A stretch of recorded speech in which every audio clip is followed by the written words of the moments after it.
A graça e a paz estejam com a igreja nesse momento, no nome de Jesus. Meus amados irmãos e irmãs, vamos então concluir essa série, essa minissérie que nós iniciamos, uma minissérie com 3 pregações, 3 sermões, que eu coloquei como título Família, um Projeto Divino. Nós encerraremos vendo um assunto muito importante para nós vivermos relacionamentos duradouros no âmbito da família, e isso se estende, por consequência, nos nossos relacionamentos na igreja, nos nossos relacionamentos no trabalho, nos relacionamentos na sociedade, no modo geral. O terceiro sermão, então, dessa minissérie, eu coloquei como subtítulo Restaurando Relacionamentos na Família. Mas eu quero fazer uma breve recapitulação das 2 pregações anteriores nessa série. Nós vimos, e eu vou falar resumidamente, e você também pode conferir, assistir lá no nosso canal no YouTube. Você acessa o YouTube, digita Igreja Cristã em Campo Grande, já vai aparecer o nosso canal. Você pode acessar as pregações anteriores, as 2 pregações anteriores, para você assistir, para você rever o assunto, ou para você não viu ainda, para você se inteirar do assunto. E a gente faz o fechamento hoje, então, com esse ponto importantíssimo para selar os relacionamentos na família. E isso se estende, como eu disse, para os nossos outros relacionamentos. Então nós vimos na primeira pregação, Família, um Projeto Divino, baseado em Gênesis capítulo 2, versículo 18 até o versículo 25, que, através de princípios que extraímos da Bíblia, Deus ele deseja mudar, ele deseja transformar pelo poder do Espírito Santo conceitos errados que estão em nossas mentes. E a partir daí, mudando as nossas mentes, os nossos desejos, os nossos sentimentos, as nossas ações vão sendo reordenadas e transformadas. Não adianta nada nós queremos emendar atitudes. Nós precisamos, e você, crente em Jesus Cristo, tem isso, tem em forma de poder, eu diria, mas é o poder que existe dentro de você pelo Espírito Santo, de pedir ao Senhor, Senhor, mude a minha mente. Mude a minha maneira de pensar. Eu quero viver esses princípios, Senhor. Portanto, mude os meus conceitos, a minha mente com relação à família, com relação a casamento, com relação à criação de filhos. Foi isso que nós vimos na primeira pregação. A segunda pregação nós vimos sobre a autoridade e submissão no lar, o papel do marido, o papel da esposa, o papel dos pais e também dos filhos. E nós vimos naquela oportunidade que todos estes entes, participantes da família, precisam temer não a autoridade humana, digamos assim, mas acima de tudo, principalmente, precisamos temer a autoridade celestial, que é Cristo, estando convicto que Cristo é e tem autoridade sobre tudo e sobre todos, e Ele exige total obediência nossa. A prática dos princípios de Deus, principalmente com relação à autoridade e submissão, não é para nós vivermos um legalismo, não é para nós vivermos em cobranças de regras, de exigências no lar, mas acima de tudo nós vivemos um ambiente de autoridade e submissão no lar, porque nós estamos submissos ao cabeça do nosso lar, que é Jesus Cristo. Amém. Como eu disse no final daquela pregação, finque no meio do seu lar, da sua família, uma placa. Aqui nesse lar, quem é a autoridade é Jesus Cristo. Amém. E assim nós vamos ser guiados quando nós tomarmos decisões, nós vamos ser guiados pelos valores, pelos princípios de Jesus Cristo para a nossa família e para o nosso casamento. Hoje, então, vamos encerrar essa série vendo sobre um assunto importantíssimo, restaurando relacionamentos na família. Abra, por favor, Colossenses capítulo 3, Carta de Paulo aos Colossenses, capítulo 3, vamos ler o versículo 13. Leia com atenção, por favor. Colossenses 3, 13. Suportem-se uns aos outros e perdoem-se mutuamente, caso alguém tenha motivo de queixa contra outra pessoa. Assim como o Senhor perdoou vocês, perdoem também uns aos outros. E aqui de início nós já podemos identificar que este versículo ele fala a respeito de um assunto: perdão. esse versículo, ele nos direciona para um princípio, para uma ordem do Senhor: perdão. Daí você já pode entender desde logo que os relacionamentos eles só são restaurados, não é por meio de um tapinha nas costas, não é por meio de presentes, não é por meio de um sorriso, mas os relacionamentos só são restaurados através do perdão. E o ponto fundamental aqui, a partir do qual todo o conteúdo deste versículo deriva, é que Deus é o grande perdoador. Nós aprendemos a perdoar com Deus.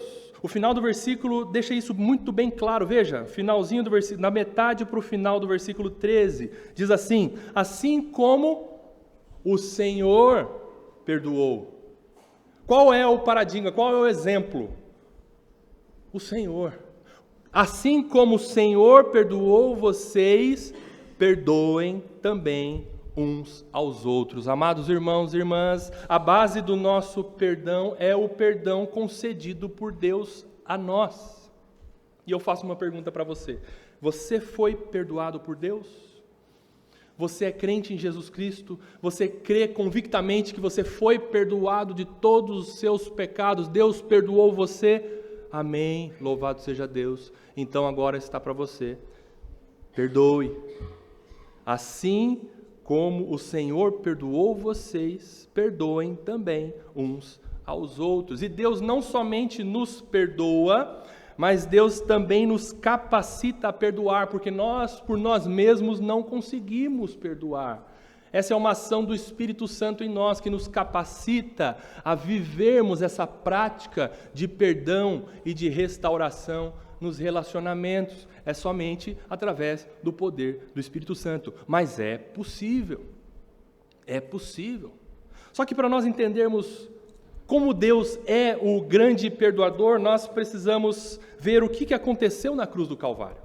Precisamos voltar um pouquinho o nosso olhar para o que aconteceu naquele momento de sacrifício, de entrega do nosso Redentor Jesus Cristo. E o que aconteceu na cruz do Calvário foi nada mais, nada menos que o pagamento total da nossa dívida. Ali na cruz do Calvário, nós fomos declarados quitados diante de Deus. Nós não devemos mais nada para Deus. Usando outra palavra, nós fomos perdoados de todas as nossas iniquidades, pelo que Cristo fez e pagou em nosso lugar. E, queridos irmãos, nós devíamos uma dívida impagável para Deus. Você não tem noção do quanto você devia para Deus. Eu não tenho noção do quanto eu devia para Deus. Uma dívida impagável. Nenhum de nós conseguiria pagar a dívida que nós tínhamos para com Deus. E como é possível ter um relacionamento saudável, um relacionamento em paz com alguém que se está devendo?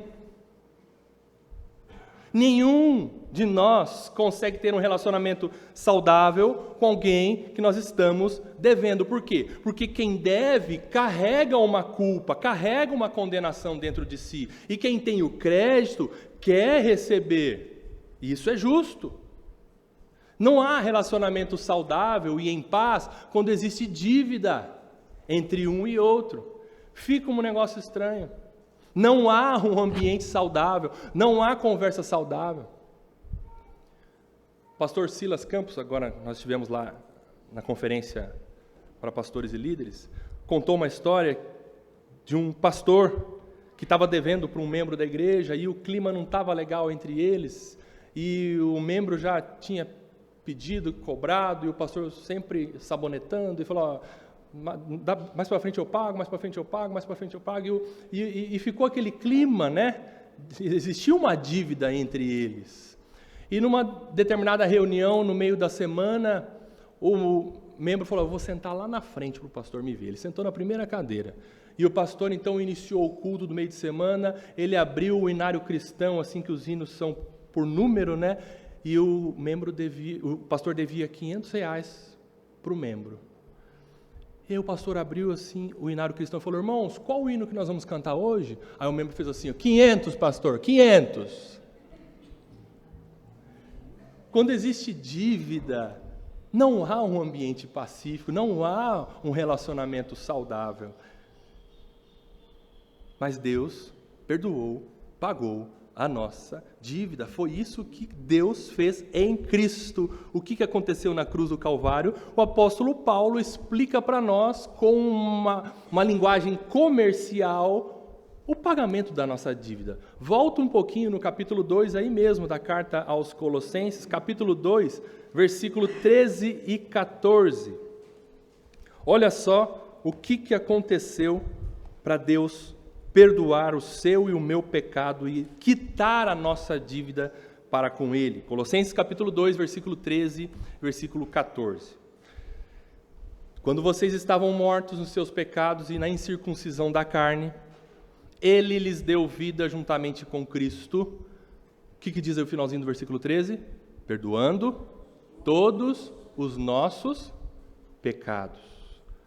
Esse é um resumo. Nós estávamos mortos em nossos delitos, na incircuncisão da nossa carne, estávamos distantes de Deus, éramos inimigos de Deus, devíamos para Deus uma dívida impagável, mas o que Deus fez? Perdoou todos os nossos pecados. Aí você faz uma pergunta para o texto: como Deus perdoou os nossos pecados? Resposta está no versículo? Isso, 14. Cancelando o escrito de dívida que era contra nós. Escrito de dívida que era contra nós é o mesmo que uma nota promissória. Você sabe o que é uma nota promissória, né? Uma nota promissória é um título executivo, é um título de crédito, onde consta o nome do devedor, o nome do credor, a quantia a ser paga e a data para ser paga. É um documento que você pode cobrar. A pessoa reconhece que deve, para quem deve e quando ele tem que pagar. Isso é uma nota promissória. Ali existe o valor do crédito e para quem tem que ser pago. E você acredita que Deus tinha nas mãos dele uma nota promissória escrita, o seu nome como devedor? Nas mãos de Deus tinha um escrito de dívida que era favorável a nós. O que o texto diz? Era contra nós. E por que era contra nós? Versículo 14 nos explica. E que constava de ordenanças, o qual nos era prejudicial. Nessa nota promissória, nesse escrito de dívida, constava que você deveria cumprir todas as ordenanças de Deus. Nesse escrito de dívida constava que você deveria cumprir toda a lei de Deus. Não poderia deixar de praticar, de cumprir, de obedecer nenhum mandamento. Aí eu já posso perguntar novamente para você: a sua dívida era impagável ou não era? Na Bíblia, há menção de duas maneiras de uma pessoa ser salva. A primeira maneira é cumprindo toda a lei, sem nunca pecar, nem por pensamento, nem por palavra, nem por ação, nem por omissão. Alguém ele pode ser salvo dessa forma, cumprindo perfeitamente toda a lei, aí não precisa de Cristo. Isso está lá em Gálatas, capítulo 3, abre lá rapidinho. Gálatas, capítulo 3, versículo 12. Gálatas 3, 12. Olha só o que Paulo escreveu aí. Ora, a lei não procede de fé. Agora presta atenção aqui, ó. Mas aquele que observar os seus preceitos, ou seja, aquele que observar, aquele que praticar, aquele que obedecer os seus preceitos, os preceitos da lei, por eles viverá. Vai ter vida, vai viver, vai ser declarado justo, ou vai ser justo, se praticar toda a lei. Se alguém puder, no fim da sua vida, chegar para Deus e dizer assim: Deus, pode puxar minha ficha aí que eu não tenho pecado nenhum, pode passar o filme da minha vida aí que não vai aparecer nada contra mim. Eu nunca pequei contra o Senhor, seja por pensamento, por palavra ou por ação. Se alguém puder fazer isso no dia do juízo final, vai ser salvo. Só que não. É óbvio que eu estou dizendo isso para vocês como uma hipótese. Não existe duas maneiras para sermos salvos. Essa maneira, essa hipótese é impossível para nós. Ninguém consegue cumprir toda a lei. E se você escorregar em um mandamento, diz a palavra de Deus, que você é transgressor de toda a lei. É impossível. A sua dívida era impagável, você não conseguiria pagar para Deus o que você devia a Ele. Então vamos a outra forma de ser salvo, ou seja, a única forma, somente crendo em Jesus Cristo. Reconhecendo que Jesus Cristo é o único que poderia pagar perfeitamente a sua dívida. Sem Jesus Cristo você não conseguiria ser salvo.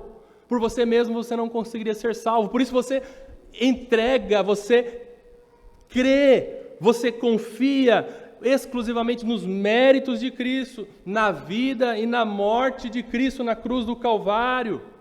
Porque senão você estaria caminhando irreversivelmente para o inferno.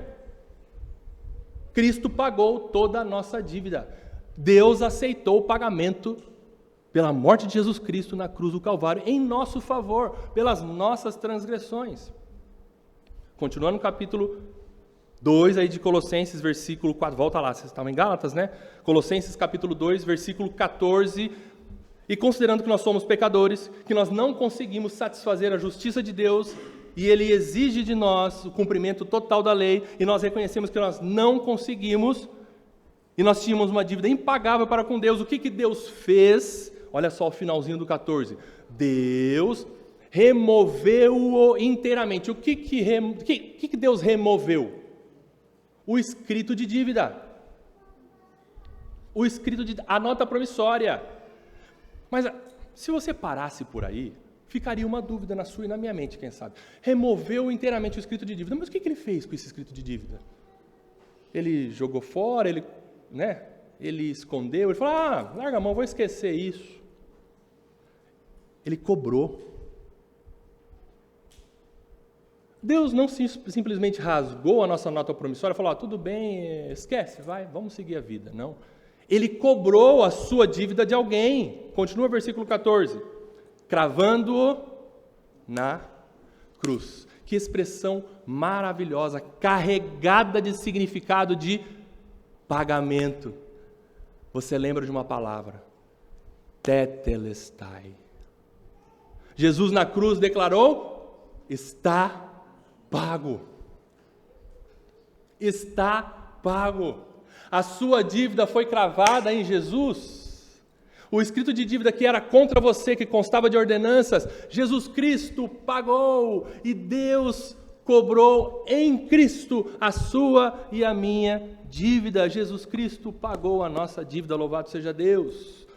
Deus não varreu os nossos pecados para debaixo do tapete do universo, não foi isso.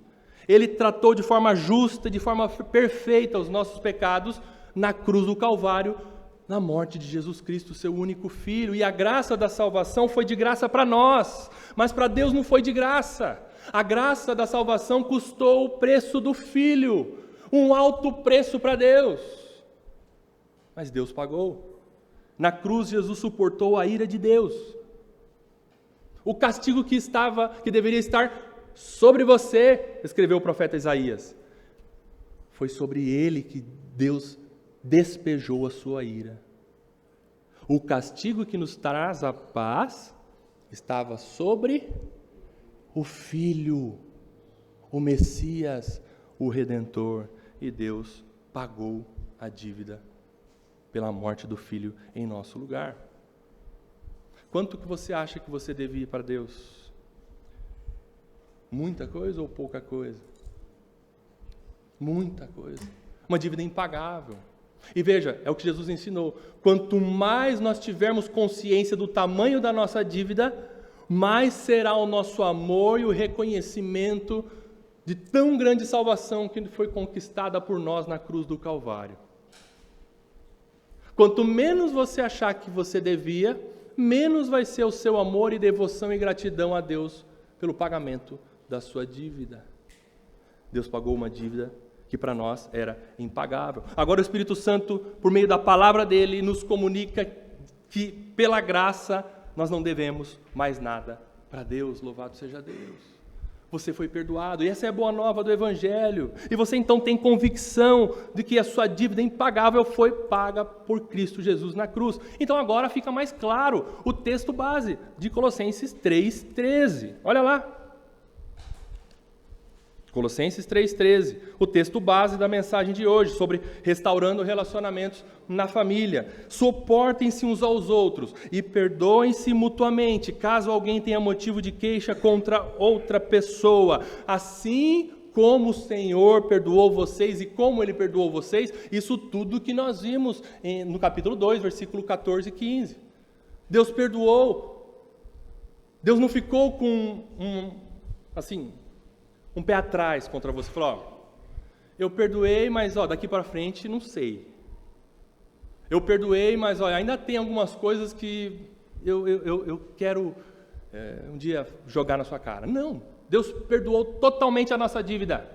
E agora como nós devemos então agir com os nossos irmãos e com o próximo? Suportando e perdoando. Suportem-se uns aos outros e perdoem-se mutuamente, caso alguém tenha motivo de queixa contra outra pessoa. Vamos identificar então esses dois verbos, o verbo suportar e o verbo perdoar. Qual que é o significado do verbo suportar aqui? E às vezes as pessoas perguntam, pastor, eu tenho que suportar aquele irmão? Eu tenho que suportar o meu marido? Eu tenho que suportar a minha esposa?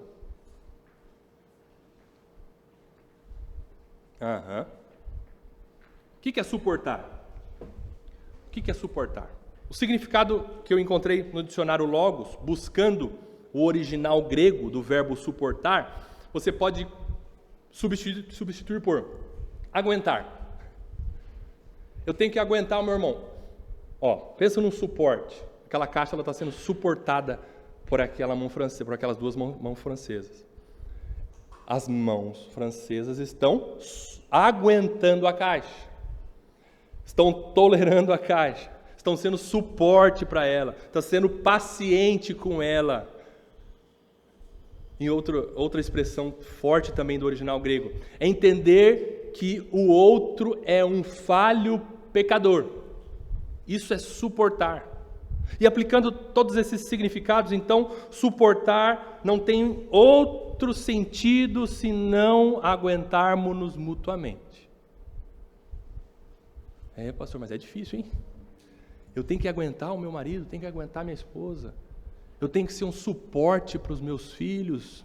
Eu tenho que ser um suporte para os meus pais. Com certeza. Mas não há possibilidade de nós vivermos o suportar se não tiver o perdoar. Por isso que o apóstolo Paulo escreveu, suportem-se uns aos outros e perdoem-se mutuamente. Eu suporto meu irmão, mas eu não quero olhar para a cara dele. Eu suporto meu irmão, mas eu tenho uma dívida, ele tem uma dívida comigo, eu não perdoei, não dá para a gente olhar um para o outro, não tem como. Os dois verbos estão unidos, ligados. É suportar e perdoar. E perdoar o que significa? Está aí, olha lá o que está projetado. O sentido estrito desse verbo no original é liberar da dívida, ou não tratar mais como devedor. Liberar da dívida. Por que o perdão, então, é fundamental nos relacionamentos? Você entendeu sobre suportar e perdoar. Agora nós temos que ver a aplicação sobre perdoar nesse relacionamento familiar. Por que o perdão é tão importante? Porque no relacionamento é pecador lidando com pecador. É gente falha lidando com gente falha. Ainda não chegamos no céu. Do lado de cá da eternidade, nós falhamos uns com os outros. Nós pecamos uns contra os outros. Nós temos, uma destreza, nós temos uma habilidade até, eu diria, e especificamente no casamento, de magoar o outro. Sabe por quê? Porque no casamento, a gente sabe qual que é o ponto fraco do outro. A gente vai conhecendo o ponto fraco do outro, e de repente eu tenho as minhas munições para atacar a Rayane no ponto fraco dela, porque eu sei quais são os pontos fracos dela, e ela também sabe quais são os meus pontos fracos. E nós somos hábeis em fazer isso. O nosso coração é mau. Por isso que nós precisamos entender sobre o perdão e como lidar com as ofensas nos relacionamentos, e também entre pais e filhos, entre irmãos. Precisamos aprender a lidar com isso. E o único meio reparador de relacionamentos estragados ou de relacionamentos destruídos pelo pecado é o perdão. Não tem outro caminho. Se tivesse, Deus teria colocado para nós. Não tem outra maneira de reatar relacionamentos, de restaurar relacionamentos, se não for pelo perdão. O tempo não é um santo remédio para curar os ressentimentos e as mágoas. Tipo assim, vou deixar ela quieta, ela a fera está brava, ela deixa um tempo lá, quem sabe daqui uns 3 dias ela vai esquecer. Não vai. O tempo não é cura, não promove cura de mágoas e ressentimentos. Viajar não vai fazer a ferida aberta se fechar. Não adianta. Tapinha nas costas. Presente não reata relacionamentos quebrados. O único caminho que nós devemos percorrer é o caminho da cruz, reconhecer as nossas falhas, reconhecer que nós ofendemos, pedir perdão de coração, quem ofendeu, né? E aquele que foi ofendido, o caminho também é ir para a cruz, é abrir mão do seu eu e dar o perdão de coração. Isso deve ser praticado, porque a gente pensa às vezes nas grandes ofensas, né? Mas às vezes estão acontecendo pequenas ofensas, rusgas, uma palavra atravessada aqui, um outro gesto ali, e as pequenas ofensas, se somadas, daqui a um tempo, elas se transformam numa montanha de mágoa, de ressentimento e de amargura um contra o outro. São as pequenas fissuras que formam as fendas, e as fendas formam os abismos. O texto lá em Cantares, capítulo 2, versículo 15, diz que as raposinhas, e o texto e a expressão é no diminutivo, as raposinhas destroem a vinha. O que são as raposinhas? Parece que são animaizinhos inofensivos que estragou uma folhinha ali, estragou outro galho ali, de repente as plantações estão devastadas pelas raposinhas. Por isso que nós precisamos atentar também pelas pequenas ofensas. Trate os problemas quando estão pequenos, quando não estão grandes, para que não chegue no distanciamento que às vezes muitos casais estão vivendo hoje, distante um do outro, frio um com o outro, pais com filhos também. Existe um abismo no relacionamento entre pais e filhos, por quê? Porque deixou isso avolumar, por conta de não ter tratado os pequenos problemas, as pequenas ofensas. Agora, caminhando para o final, eu quero trazer para vocês algumas aplicações práticas sobre o perdão. E eu separei perdão para quem foi ofendido e perdão para quem ofendeu. Vamos ver primeiro perdão para quem foi ofendido, ou seja, quem sofreu. Não é? Eu trouxe 2 pontos aí. Olha lá, para quem foi ofendido. O perdão para quem foi ofendido é uma decisão unilateral. O que isso significa? Em outras palavras, quem foi ofendido não vai perdoar só depois que a outra pessoa pedir perdão. Eu só vou perdoar se ele vier me pedir perdão. Eu só perdoo se ela vier falar comigo. Perdão é unilateral. Perdão é uma decisão, independe do outro pedir perdão. E eu faço uma pergunta: como Deus perdoou você? Você pediu perdão para Deus primeiro, para depois Ele te perdoar? Não. Deus te perdoou. Quando você era inimigo, Ele reconciliou com você, não porque você pediu perdão, mas porque Ele teve a iniciativa unilateral de reconciliar-se com você. Abre lá Romanos capítulo 5, versículo 10. Romanos 5, 10. Olha só o que diz o texto. Nós precisamos estar encharcados da palavra de Deus para nos convencer do caminho da prática do perdão. Romanos capítulo 5, versículo 10 diz assim, porque se nós quando o quê?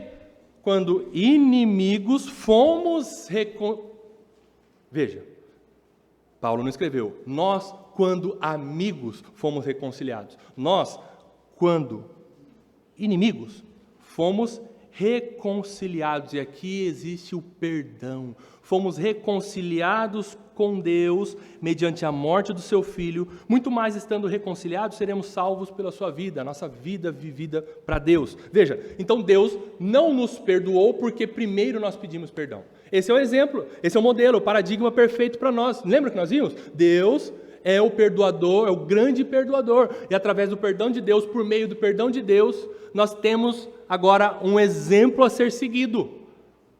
Perdoe. Ah, pastor, mas ela não veio falar comigo. Independe. Ah, pastor, mas eu não sei se ela vai me perdoar. Independe. Peça perdão. Perdoe, na verdade, perdoe. Dê o perdão, você que foi ofendido. Dê o perdão. Porque não perdoar é tomar o veneno e querer que o outro morra. Portanto, perdoar é uma decisão unilateral para você que foi ofendido. Segundo ponto aí, perdoar não é esquecer, e isso é importante nós entendermos, que muitos falam assim, eu quero perdoar, eu quero esquecer o que aconteceu. Infelizmente, eu digo infelizmente, porque muitas coisas que nós sofremos de ofensa, eu digo por mim, eu gostaria de esquecer. Eu gostaria de passar uma borracha na minha mente, mas a gente vê que a realidade não é essa. Então, perdoar não é esquecer, não é uma amnésia concedida pelo Espírito, não, mas é não cobrar mais a dívida do outro. Ainda que você tenha lembranças, mas essas lembranças não fazem você requentar aquilo que já foi tratado.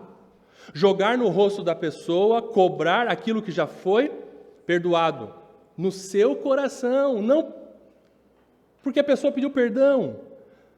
Quem sabe a pessoa nunca vai te pedir perdão, mas no seu coração, diante de Deus, pelo poder do Espírito, você já perdoou, você não esqueceu, mas você perdoou em nome de Jesus. E tem muita gente carregando uma culpa, uma amargura, um ressentimento por falta de perdão.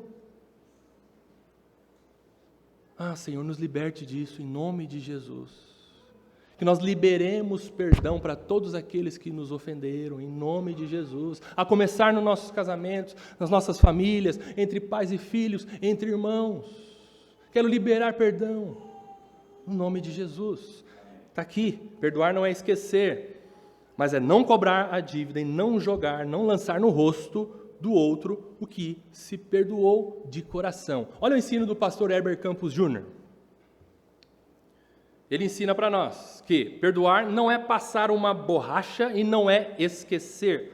O perdoador é aquele que não passa a borracha, ele escreve quitado. Ele escreve quitado.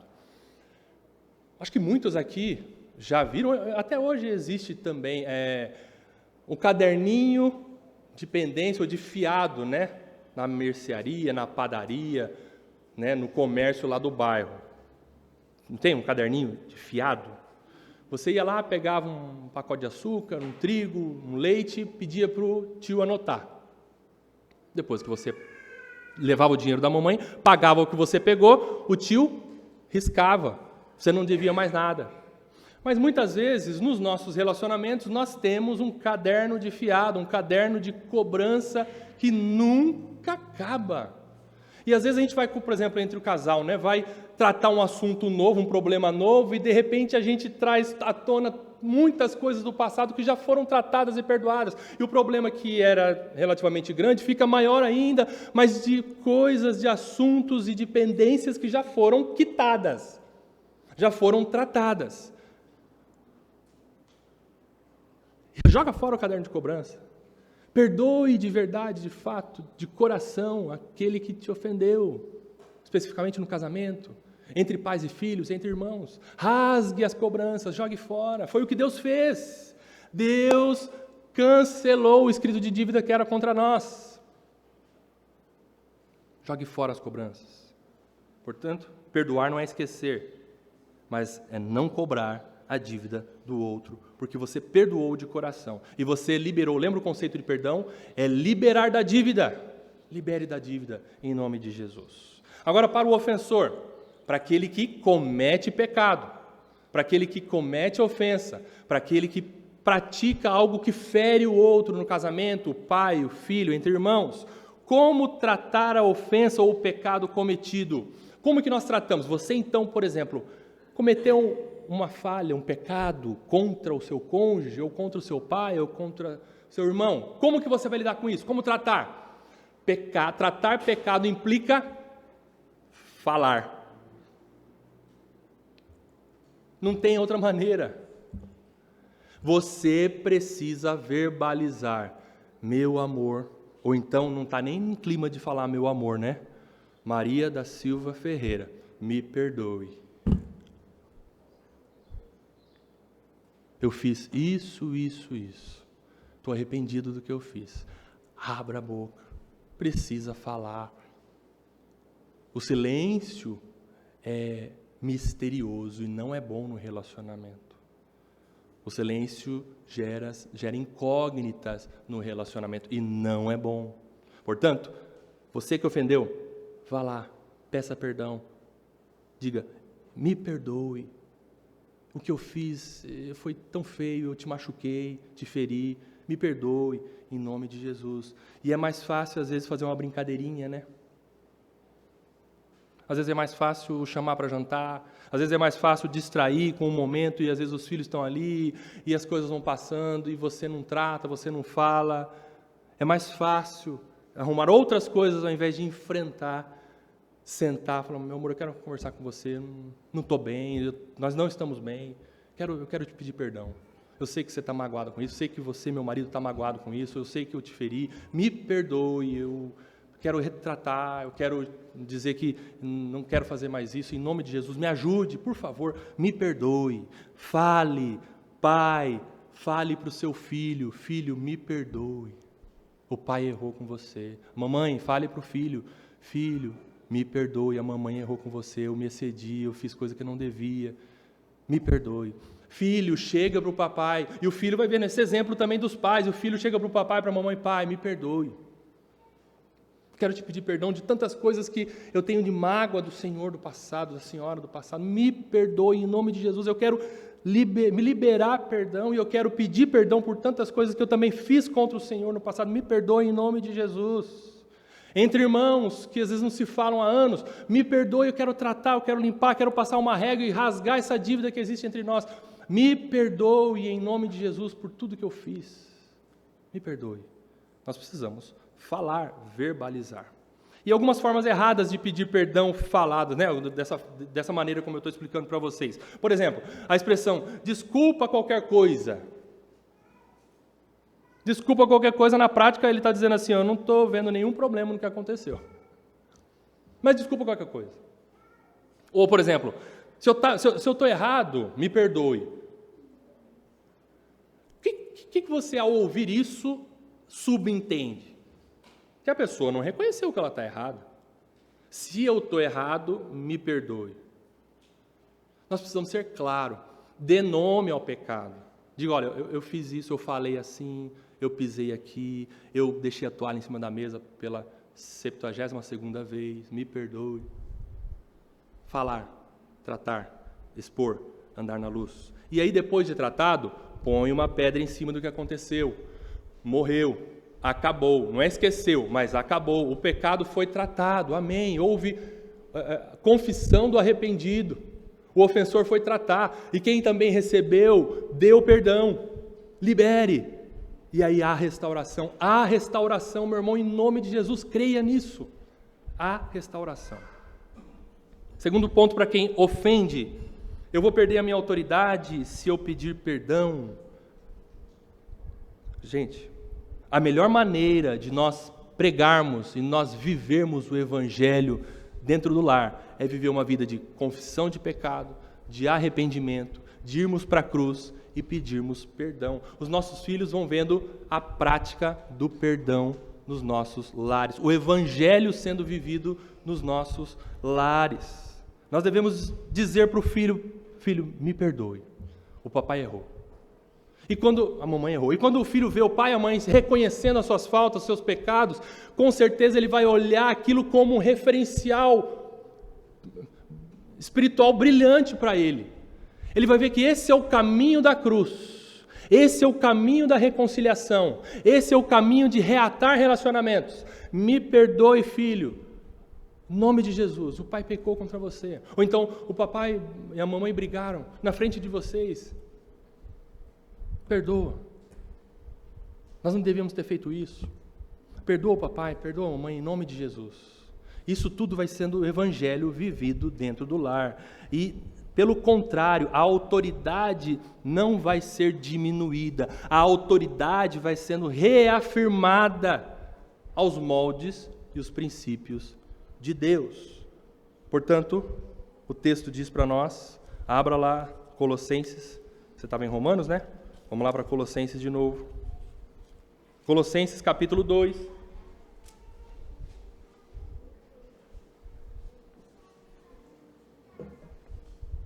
Olha, em um versículo, o peso de princípio e de conteúdo para nós vivermos em um versículo. Suportem-se uns aos outros. Eu até coloquei para as crianças decorarem, está no desenho, né? Tente decorar esse versículo. E eu vou pedir para os adultos também tentar decorar esse versículo. Suportem-se uns aos outros e perdoem-se mutuamente, caso alguém tenha motivo de queixa contra outra pessoa.